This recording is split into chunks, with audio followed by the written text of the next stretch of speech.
বাসায় গিয়ে আপনারা mobile phone, smart TV, computer বা ল্যাপটপ বা ইলেকট্রিক ডিভাইস, গেমস জাতীয় কোনো জিনিস আপনারা হাতে নিচ্ছেন, আপনারা হাতে নিয়ে খেলাধুলা করেন, আবার বিভিন্ন কৌতুক বা বিভিন্ন কার্টুন বা বিভিন্ন ফানি ভিডিও দেখেন, এগুলো দেখা যাবে? এগুলো দেখা যাবে না। কতদিন পর্যন্ত দেখা যাবে না? এই যে আমার ফোন, আমার আব্বা আম্মা যখন আসবে তখন জিজ্ঞাসা করবা যে বয়স হওয়ার পরে বড় ফোন কিনেছে, জিজ্ঞাসা করবা যখন আমার আব্বা আম্মা আসবে, বুঝতে পেরেছ? বলবে কি জানো? মেশকাতের বছর গিয়ে, অর্থাৎ স্কুলের অনুযায়ী অনার্সে গিয়ে আমি অ্যান্ড্রয়েড ফোন নিয়েছি। অনার্সে গিয়ে, তাও নিয়েছিলাম পরিস্থিতি শিকারে, যেহেতু আমি একটা প্রতিষ্ঠান করেছি সেই হিসাবে।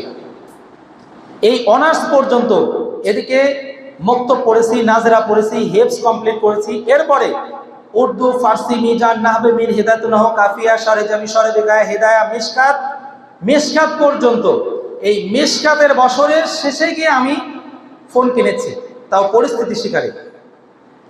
তাহলে হেফজের এদিকে 4 বছর, আর এদিকে 9 বছর, কয় বছর হয়? 13 বছর। কত বছর? 13 বছর পরে গিয়ে আমি ফোন নিয়েছি। তোমাদের বয়সে তো 13 বছর হয়নি, আগে 13টা বছর পরও তুমি, তারপরে তুমি ফোন ব্যবহার করবা। তোমার ভাগ্য যদি আমি এটা পরে আমাকে আইফোন, কি নাম বলে, আইফোন আমার মুখেই হয় না,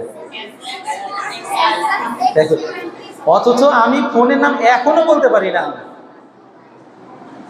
কারণ ছাত্র বয়সে তো শুনিনি কখনো, আর এগুলো মাথায় আমার আসতো না। অহংকার তাকাব্বুরের জন্য বলছি না, তোমাদের বোঝানোর জন্য বলছি। আমি আমার জায়গা থেকে, আমি থাকি নাটোরে, আর রাজধানী পর্যায়ে একটা জায়গাতে একটা প্রতিষ্ঠান পরিচালনা দায়িত্ব পেয়েছি। এটা ওই মোবাইল টেপার বা দৌলতে এটা আসছে, টিভি দেখার কারণে এটা আসছে। সব থেকে দূরে থেকেছি, শুধু পড়ালেখা করেছি।